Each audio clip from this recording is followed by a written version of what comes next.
Hello everyone, and welcome back to the channel. JC here with another video on Taimanin. Today I'm following Lomentio's request to make a video about characters that complement each other, as well as the best teams in the game. But before we start, don't forget to leave a like, share and subscribe if you enjoy the content. So, this topic is closely related to team building and character roles, but we're not gonna check that today. If you want me to do a video on that, let me know in the comments. It will be something very lengthy and kind of on a different format, but let's just focus on today's topic. So we are going to check compositions, pairs of characters, whole teams, like a bunch of combinations which focus on conjoined roles. That's when two characters work together to get the best possible result at a certain strategy or role. So a good example, and probably the best conjoined team that we can talk about, is a freezing team. For a freezing team, we're going to be using only two characters, which leaves an open slot for you to put a main attacker or a different supporter. And freeze team revolves around two characters. That's basically Ragnarok and Kirara. We all know that, so let's see what they can offer. So in this video, we're going to be checking skills, supporters, and weapons that help on those roles, but only when they're worth noting. For example, the skills for both Ragnarok and Kirara are varied. You can select different combinations that provide freezing effects, but that depends on what you want to achieve. So we don't actually need to check the skills themselves. Instead, we're gonna focus on the supporters and a weapon. So in the case of Ragnarok works well on all colors for freezing. She's gonna be using, depending on what you want to do, you can use Taimanin Shinmora, which has an active that applies a deep freeze for 4 seconds, which is pretty good. You can also equip Ragnarok, which constantly applies freeze onto the enemies and applies more damage when hitting a frozen enemy. And it also has an active that applies freeze onto the enemies. And then we also have Himura Reina. Himura Reina is an F2P supporter that enhances critical damage for range, but at the same time, it has an active that applies freeze onto the enemy. So we want to use a supporter that benefits your strategy. So you can see that all of these supporters apply freeze on the active. One of them can be used on the sub-slot. So try to use the right synergies to maximize the effectiveness of your strategies. In the case of Ragnarok, she can use the ambitious weapon to apply deep freeze onto the enemy and gain penetration when attacking a frozen enemy. It is really, really good. Unfortunately, it's paywalled, but if you have it, it is great. Now, in the case of Ragnarok, she's going to be using something a bit different. Of course, you can use the same supporters, but we have over here the two Kirara supporters. The deep freeze on Isaki Kirara supporter also works on the sub-slot. That's super, super good. But let's not forget about the fact that it has an active that freezes the enemy. That's pretty useful. The standard, the character release on Isaki Kirara is going to have an active that freezes the enemy, as all the other supporters we have seen, but also has a passive, an extra passive, that allows you to freeze the enemy when you get hit. At a 20% chance, but it is appreciated. This is another source of freeze that you can take advantage of. And Kirara, similar to Ragnarok, we do not need to check the skills. There's plenty of skills that apply freeze, sometimes depending on color, sometimes just by using the skill, but it is good. There's two weapons noteworthy. We have Mariner in the Stormy Sea that allows you to freeze the enemy on the last hit of a Snow Leopard Feast, which is it is there, you can use it, but I strongly recommend you go for Love is Drop. Love is Drop is going to have a 30% chance to freeze enemies for 5 seconds when attacking, in general, so that's pretty useful. Remember that the leader skills for both Ragnarok and Kirara get enhanced when they're paired with each other, so you're gonna get a lot of damage out of this and a lot of CC. It is really good to use this kind of combo. Now, for the next one, we're gonna check the Fire and Lightning synergy. For this one, we're gonna be using a specific main attacker, and that's Kamimura Maika. Kamimura Asuma. So Asuma allows this synergy to exist. She is the one character who benefits from having both burn and electrocute on an enemy. She's going to gain attack for each one of these debuffs. So we can do a team that revolves around that. It is worth mentioning that she applies both debuffs. So technically you don't need to use a whole team that revolves around this gimmick, but you can. And let me show you which characters give benefit by using this. So there's a couple characters here and there who have stray electrocute or stray burn debuffs, but we're not gonna check those because they apply those on one skill on their kit, and that's not consistent enough for us to abuse. Instead, we're gonna focus on the ones that constantly apply these debuffs, starting with Urharin. Urharin can apply electrocute on every color. Chain Bolt for green, Volt Whip for red, Volt Spin for blue. That means that at least she's going to be able to use any build that you want, and it's going to benefit the team. I'm gonna highlight the green build that has a speed reduction when using Soaring Swallow, and the blue one, which has speed reduction when using Volt Rush. I think Volt Hood, yeah. So you can apply the speed reduction on every color with Volt Hook on red. So yeah, that's good. That's good that we have both electrocute and the speed reduction. That's pretty good. And well, here we have 3 supporters that you can use to apply electrocute. Some are better than others, so let's check what they do. We have Urharin, which gives you damage increase and damage reduction, and with the active it's able to apply electrocute, which is excellent.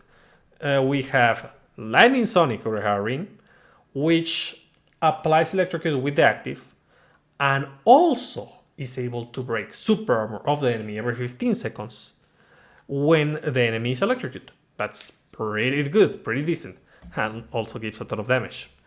And then we have New Year Koharu. I do not recommend using this one, but it's there in case you need electrocute on green. That's something that you can do. There's also the highlight of Fragarak. Fragarak is not the best weapon, and Chain Bolt isn't the best skill for inflicting electrocute. But you can use it so that you are able to spam Chain Bolt and you have more chances to hit the enemy with the electrocute. It is there, it is a synergy that we have to mention, not the best one though. Then, talking about fire, it's super important to talk about Kamimura Maika. She is able to apply burn thanks to her leader skill, which is, upon hitting an enemy, burn them for 5 seconds at a 5% chance. While the 5% chance is pretty low, let's remember that Maika's skill usually deal multi-hits, with the exception perhaps of the basics, but Death from Above, Carpet Bomb, Ruthless Explosion, Made of Flame, Incendiary Round, the important skills are gonna have a ton of multi-hit. So yeah, you're probably going to burn the enemy. And do not forget about Magatamas. Fire Magatama is going to be another source of burn. Then we have a plethora of supporters that apply burn, but let's talk about the notable ones. Astaroth. The character release Astaroth is one supporter that most people do not have. It has very solid effects, but the activation condition is not the greatest. The enemy has to be burned, but we're trying to make the enemy burn, so we take advantage out of that. It has the ability to inflict burn on normal attacks at a 10% chance. That increases your chances of inflicting burn, and it can also inflict burn with the active. Arbella also applies burn with the active. Tracer Sora also applies burn with the active. There's many supporters that apply burn with the active, so just pick whichever you want and burn the enemy. As simple as that. Then we also have Astaroth. Astaroth is another character who is good enough for us to use in a burn team. Why do I say so? Because on blue, she can use Phoenix Dive and Supernova to apply burn onto the enemy. So yeah, that's pretty good. It's pretty decent.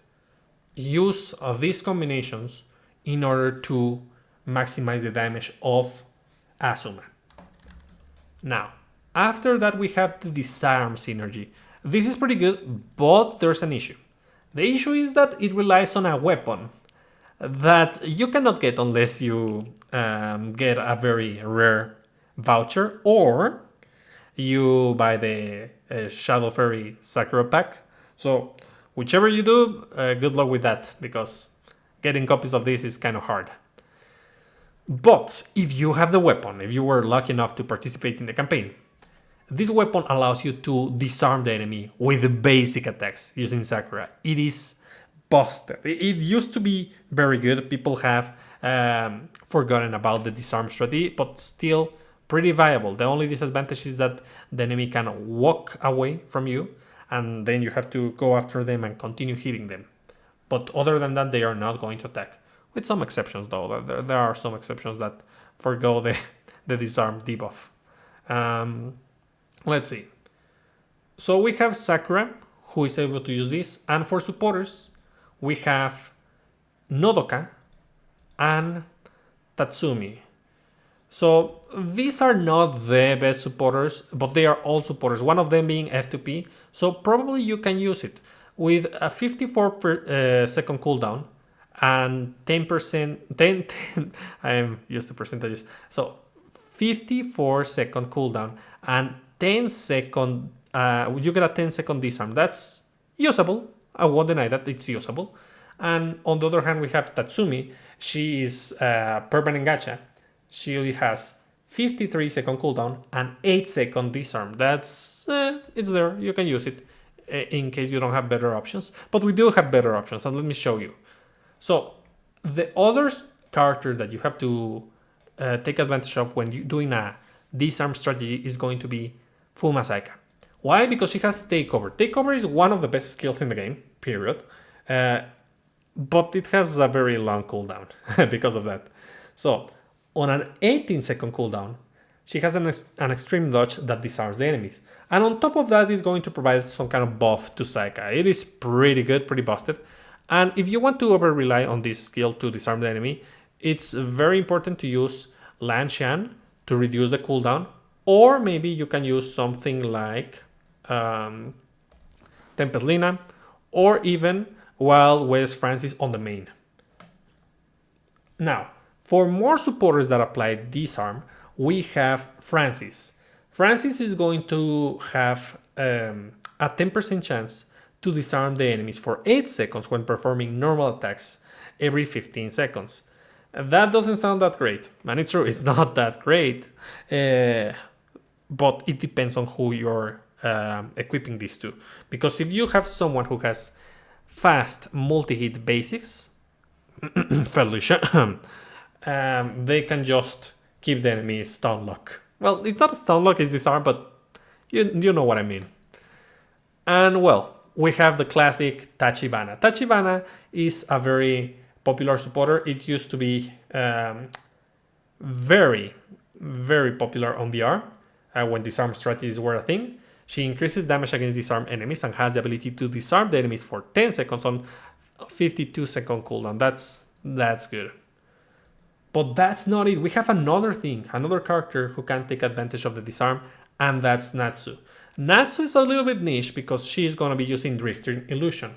And the enemy is only going to be disarmed as long as the skill is hitting them. If they teleport to a different spot, the disarm is going to wear off. Keep that in mind. But even so, it's very useful because this skill it tracks the enemy. So if they try to run, the mist is going to follow them, and when it catches up, it's going to disarm the enemy yet again. So yeah, you can use these characters in conjunction to apply disarm to an enemy. Then, now I'm gonna talk about a synergy. This is very interesting because with this kind of theme, we're trying to do a complete to have all the necessary buffs for your team to survive and win the match. And it's going to be a team that revolves around reducing incoming damage while increasing your damage taken. The main star of the show is going to be Chisu. Chisu, as you already know, is a supporter. Is a supportive character that provides everything you need, from snare to defense down to attack up to everything. She's just great. I mean, she doesn't have elemental debuffs, but she's pretty competent. And here, the issue with Shizu is her stats, because she's not either offensive or defensive. She has a ton of HP and critical rate to be tanky-ish and apply survivability. No, critical effects. So yeah, that's kind of wacky, because she cannot be tanky due to her low defense, nor can she be a busted attacker because of her low attack. But she can proc critical effects and she can be tanky as long as you apply a bit more defensive effects. That's why we use Guardian Lantern. Guardian Lantern is going to give us that party-wide defense up, 30% defense up, pretty good. And Dream Lantern is going to give us that 30% attack up. Depending on what you want, you may use Fortune Blessing or Devouring Void to gain other supportive effects for the party. But basically that's what we want. Another highlight of this character is her Ambitious Weapon, because it's another defense down weapon that stacks with the Momochi weapon effect. So you're gonna do busted damage by having these two weapons, the Momochi weapon and this one.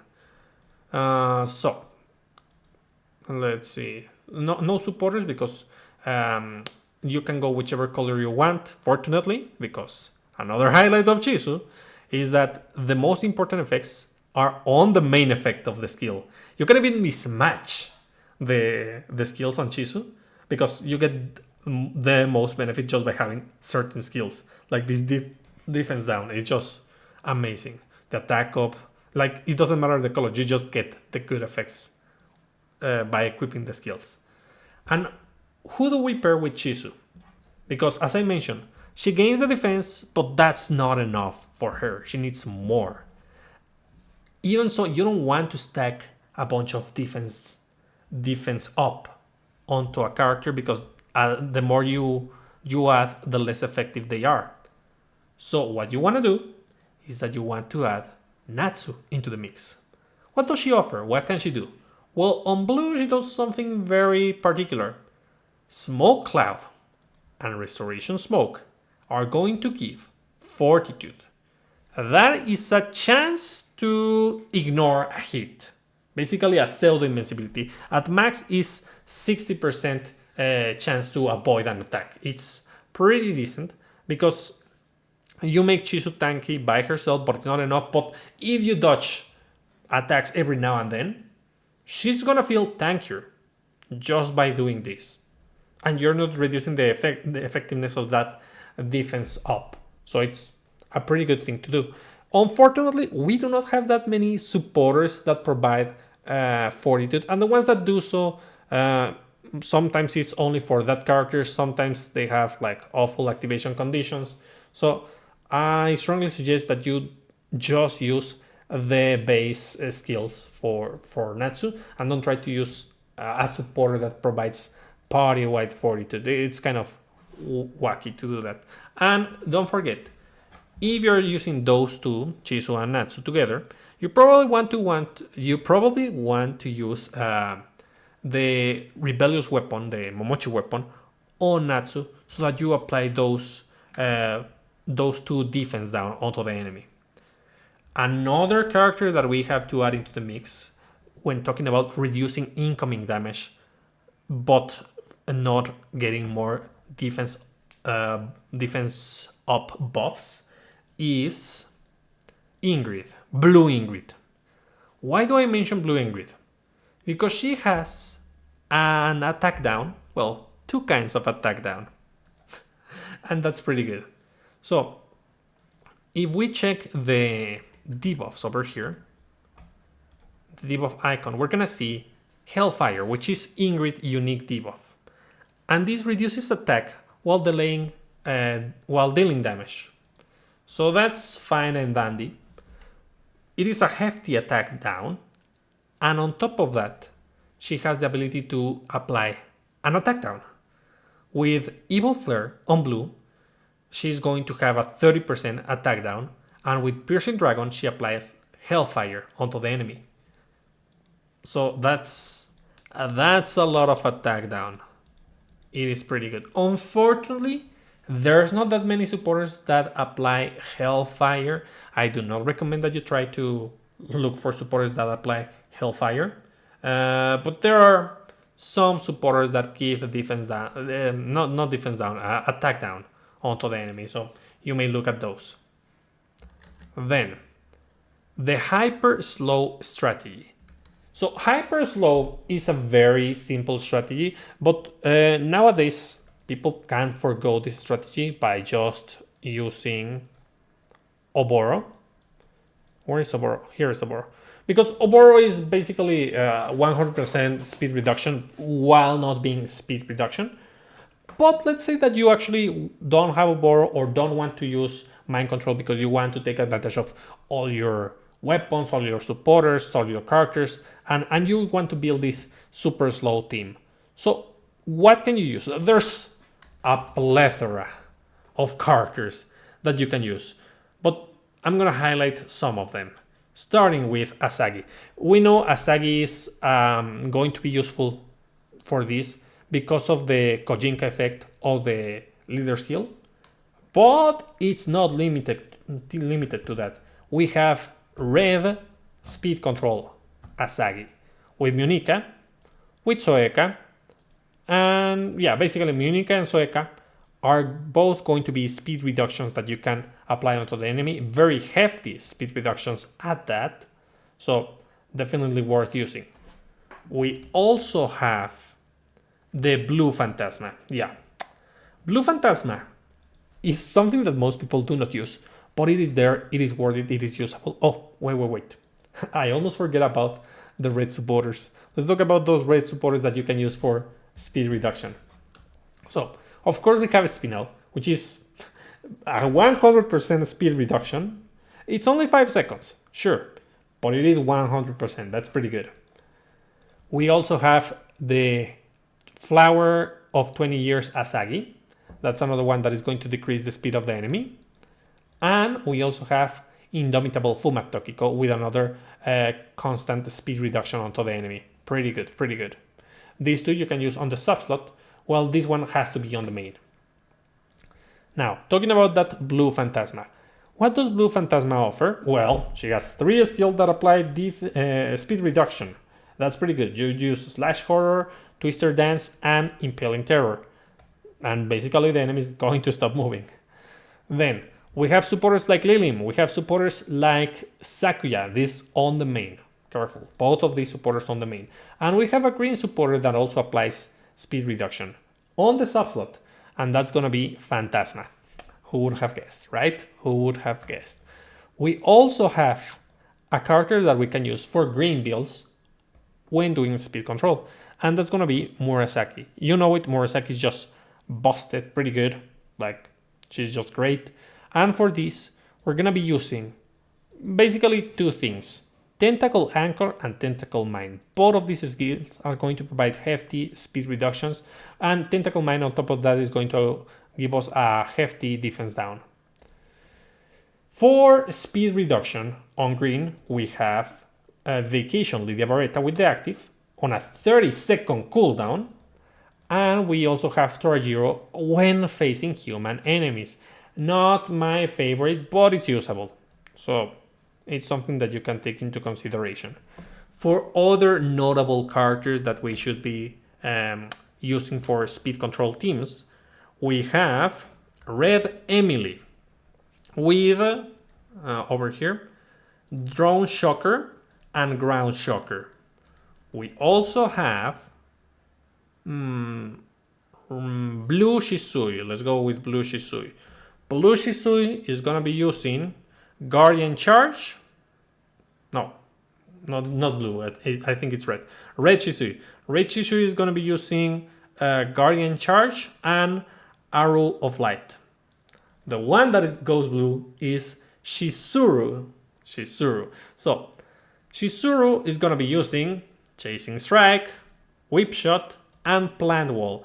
She can also use Sprout Guarding depending on your needs, but this is a perfect dodge. And this one is a counter, so pick either or. Now, on top of that, we have Blue Azusa. Yeah, let's go with Blue Azusa. There's a ton of characters that you can use for speed control strategies. The Butler Asagi is another supporter that you can use because it deals damage to nearby enemies and reduces their speed, but it's only for humans to take advantage of the extra HP. So she can use Makora, she can use Shadow Sprint, and she can use Gale Slash to reduce the speed of the enemies. So pick whichever combination of characters you want from the previously mentioned and just keep the enemy immobilized. Just be careful, not every enemy is able to be immobilized by speed reduction. Edwin, Astaroth, well, Total War Edwin and Astaroth are immune to these effects. The LW squads are immune to speed reduction. The, what's the name? The Worm Knight, basically, it's going to be immune to debuffs as long as Lina is alive. So with that in mind, just pick the right target and you will be able to completely stop the enemy on their tracks. Now, let's focus on the best teams for team content, since I have been asked for those. This depends on how strong you are, what you're facing. My opinion, for general purpose, I still recommend that you go with the first team that we checked, the freezing team with Kirara and Ragnarok. But if you already have an extremely busted team, you can go with something like this. Let's go over here and let me explain my teams. I already made a video about the two characters, or well, two teams that you need to choose, or well, just delete any form of VR, and that's gonna be Lanshan as the main attacker or Aina as the main attacker, depending on the kind of enemy you're facing. For wave clearing, Aina is better. For dealing with a single target enemy, Lan is better. So pick your poison. If, for example, I could go with Aina against, let's see, who? Against Queen Arachne and LWS squad. Well, and also even Queen Kanaloa because of how she summons the enemies. While the other bosses can be beaten by Lan Shan. In terms of the rest of the team, what do you want to use? Since I'm going hyper offensive, I want a healer that provides healing based on the damage that I deal. That's why I pick Felicia. Lapis is still the best healer, but how much she heals is limited by the damage output she deals herself, while Felicia heals based on the damage of the characters attacking the target with the debuff. That's why I think she's better for the kind of build that I'm doing. Lastly, we have Phantasma. Phantasma is the general purpose supporter. You can go with any color and she'll do fine. But my recommendation is that you go red with Phantasma. Let me show you how the team would be. So, a red Phantasma for VR. We can go with the newly added Black Rose Chizuru. Or something different, depending on what you want. If you are critting, you can use Chizuru. If you're not critting, go with Rinko, go with your Kirara, go with whatever enhances your team, honestly. Like the Kara for the suppress, the Rini for the machine. Whatever supporter you can use over here. On the sub slot, I would put Car Cromwell and I would put the Asuma to allow me to crit. In fact, this synergy is pretty good because with these two, you have more chances of critting. Now, in terms of the Felicia, you can use either the Momochi weapon or whatever weapon. If you choose to go with the Momochi weapon, going with Blue Felicia is good. You would use Evil Strange, you would use Vampiric Zone, and also you would use the basic enhancer. You also would need to equip, basically, on the main, the Mirabelle, on the sub-slot, the classic Haru, and lastly, Bright and Rose to be able to guarantee those crits with the weapon. But this green build is a bit different. You can pick a plethora of supporters for green on the main. I chose Corporate Warrior Ingrid, but you can go with Taimanin Shinmora, you can go with Misaki for the healing, you can go with Barretta? No, Barretta no. You can go with Tempest Lina. It depends on what is your objective. And just damage increase after that, or defense. I recommend damage increase because that's going to allow you to heal more. Basically, damage reduction is not as useful for Felicia because she wants to heal herself. And on green, we use a Slaying Spree to reduce the speed of the enemy, Sanguine Smash to reduce their defense, and Vampiric Zone to heal. These two are going to provide healing for the party, so that's good. In the case of Lanshan, we of course use the Anax Office. If you don't have Anax Office, don't worry, use whatever weapon you have. Honestly, the most important thing is that you have Be Like Cloud, Be Like Water, and you do not stop using that skill, and you use this build. You can change it, you can do different stuff, but it is super important to have Lanshan. If you have buffs coming from different sources, your teammates and such, use Kana. If not, replace Kana with New York Felicia. And the Founding 3 is a good option, but if you don't have the Founding 3, just go with an Arabella. She's pretty simple. And that would be it. For the team that uses Aina, you want to increase their particle charge. That's why we use the Fire God Maika and Tomoe. You can put whatever source of damage increase over here. It doesn't really matter.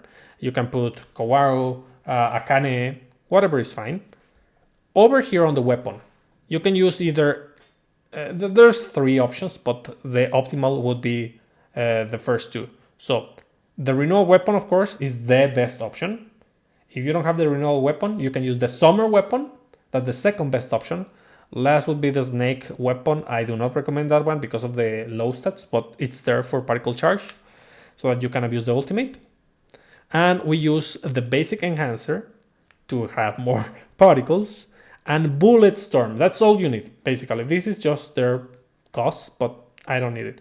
Bullet storm has a ton of multi-hits and it's going to supercharge your particles. As simple as that. For Total War, it is very easy. You can always know which is the best team for Total War just by going over here to the normal rank and checking the teams. Right now, the best team is with Aina, of course. She's going to be using Hisui with Lan and Fargood Micah with the Tempest Hurricane, Renault weapon. Burst Shooter, Bullet Storm, Fastest Shot, and Drone Shooter. I mean, you can check, you can see if there's something different, but for the most part, it's the same.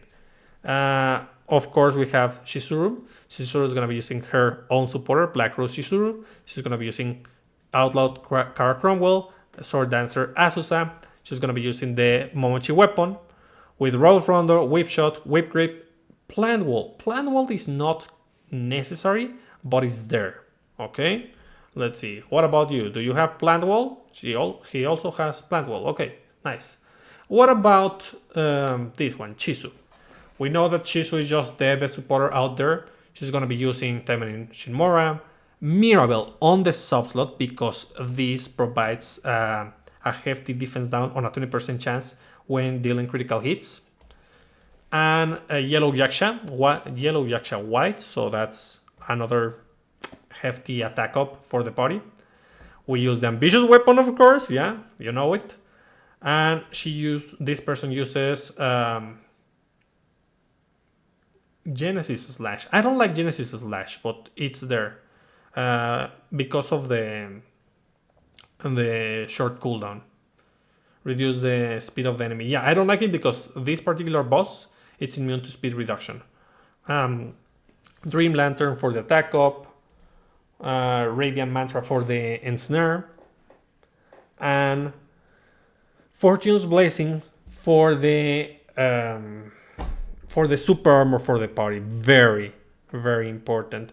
Let's see. Radiant Mantra, Fortune Blessing.